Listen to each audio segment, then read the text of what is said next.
I'm in Kyogle, about 90 kilometres inland from Byron Bay.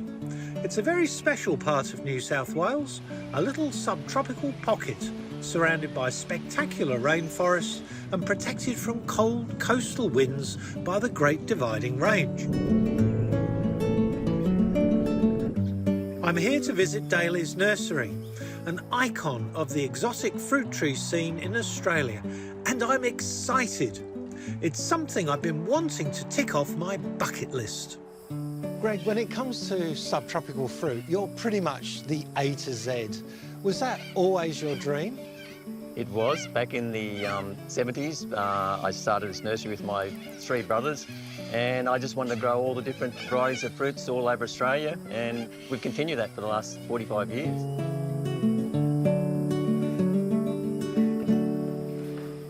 We employ about 20 people that propagate at least 500 different sorts of fruit trees. We do tropicals, subtropicals and temperates, but the big focus is probably on the subtropicals in this area. And you don't find any barriers to people accepting it in areas where they have frosts?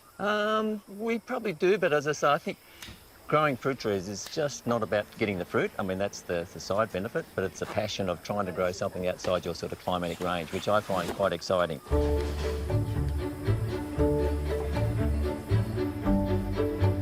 Well, I think gardeners just love pushing the boundaries, don't they? It's part of our DNA. They certainly do, yes. Back in the 70s, the average Aussie backyard contained little more than a lemon tree. But these days, there's demand for all sorts of exotics. Daly's have grown literally millions of fruit trees and sent them out to hopeful gardeners all across Australia. Because of our fortuitous sort of situation and climate, we're able to grow a lot of our own trees for production, and we grow them from seed, cutting, and graft them as well. We have partner nurseries who supply us, and we grow them on here to a size that we can ship them out direct to our customers, to their door. So what sort of fruit trees would you grow? We grow everything, Jerry, from cha-chas to jackfruit, kenistels, dragon fruit. Yep, we've got them all here. Let's go and see them. You've got my mouth watering. Sounds exciting.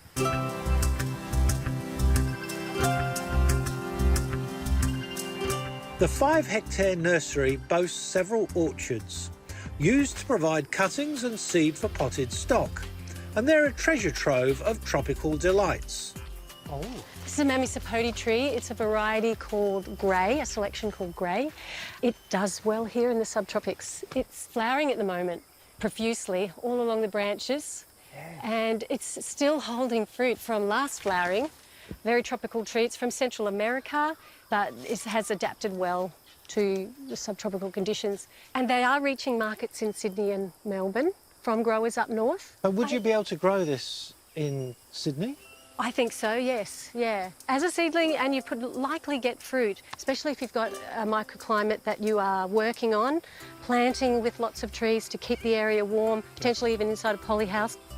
The plant itself is quite decorative and would make a lovely shade tree in the yard, but it's the fruit that's the real prize. And look at that, Ooh, glossy, salmon-coloured flesh. Lovely. There you go, try that. Thank It's you. a very rich fruit. It's interesting. It's creamy, but it's not soft. No, you can bite into it, yeah. It's sweet, but there's a little flavour of caramel. Mm-hmm, yeah, it's so Yeah. caramel. Yeah. Yep. It's So delightful. sweet, yeah. It's almost like a pudding, isn't it? Oh, yeah, it's so You know? rich. It is difficult to eat a whole one on your own. Is that right? Yeah. I don't know. I think I'd have Yeah, you no could do it, problems yeah. at all. For brekkie and... Mammy sapote. Many Australians are now familiar with the delights of dragon fruit, but some new, exciting varieties are now becoming available.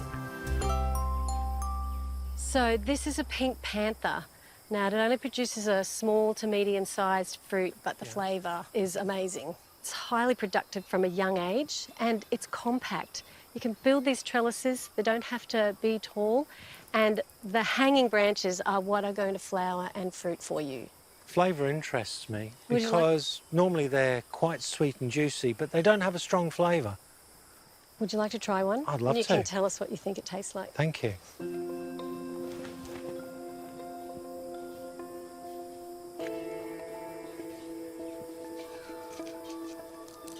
That's lovely Look at that colour, isn't colour. it? That's really a vibrant pink, isn't it? Yeah, isn't that fabulous? Have a try. Thank you.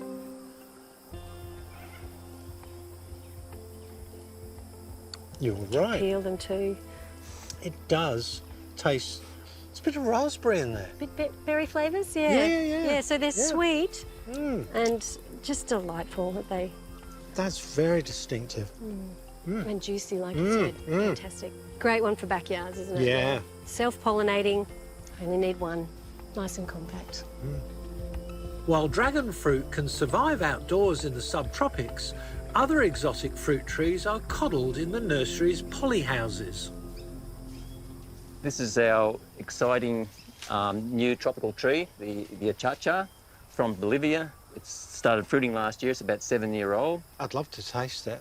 I'll see if I can find you one. There's one. The way you eat these is your fingernails in like that, pop them apart, Oh, and right. that's you for you, Jerry. Thank you.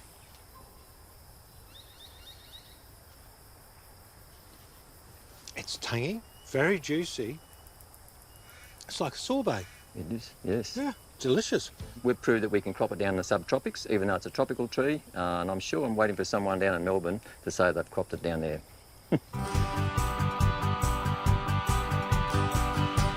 For a tropical fruit fanatic like me, being in this nursery is a bit like being in Willy Wonka's chocolate factory.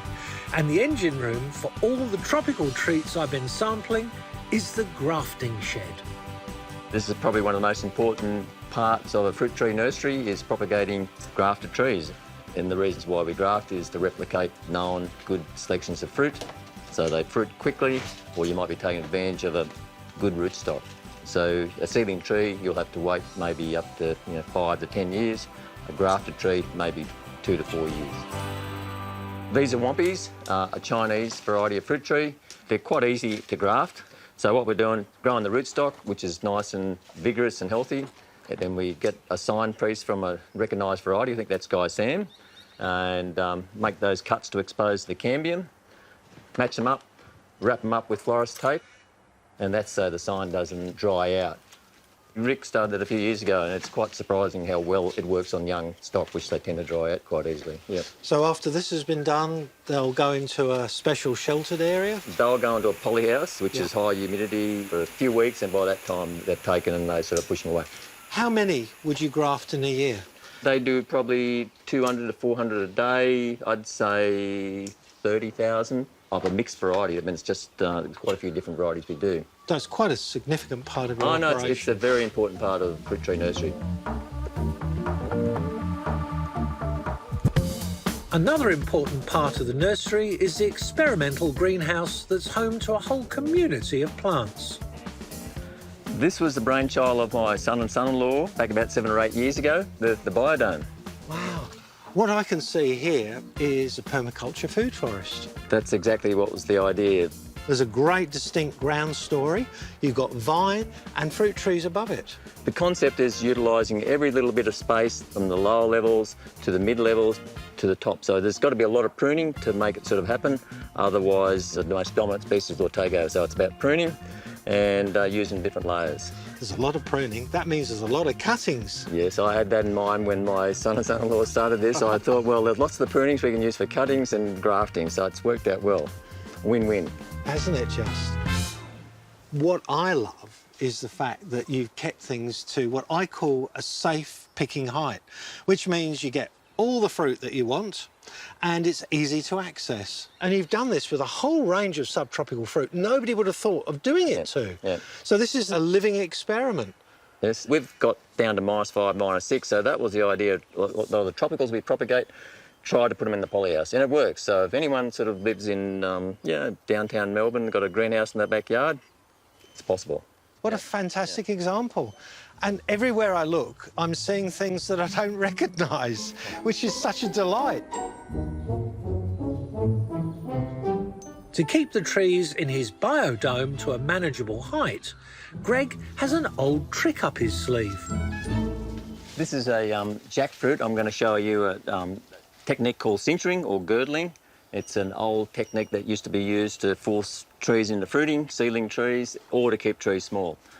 Basically, all it involves is using a tool like this, called a girdling tool or a sintering tool, and just take a thin slither of phloem tissue off the jackfruit. That will interrupt the flow of nutrients and carbohydrates from the top down to the root system, so I'll slow the root system down, force flowers to initiate and fruit. Simple as that. Greg is careful not to damage the cambium layer beneath the bark and ensures that the cut is narrow enough for sap to cross the gap. You don't want to actually cut a big gap out and it virtually ringbarks the tree. Yes. We all know what ringbarking does. Yes. So it's a very shallow cut. Shallow. And it just shocks the tree into thinking it's going to die. Yes. And before it dies, it's got to reproduce. Yes. And the time of year to do it is actually in the growing season. So probably from sort of late spring to autumn, Yes. that's the time to do your sintering. So Yeah. don't feel shy about doing some sintering on your biggest trees.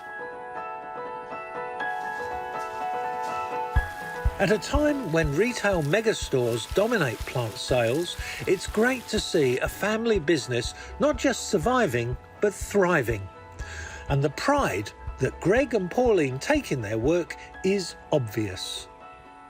It's a really satisfying thing to be part of building that culture of backyard orcharding, inspiring people and educating them on what they can grow in the smallest balcony or their big backyard. It's just very rewarding. It has been an amazing 45 years of growing fruit trees, working in an engaged community which fosters nature connection, which is so missing in our modern world today. Well, one thing I've learnt today is that there's always another fruit that you don't know about but you want to grow.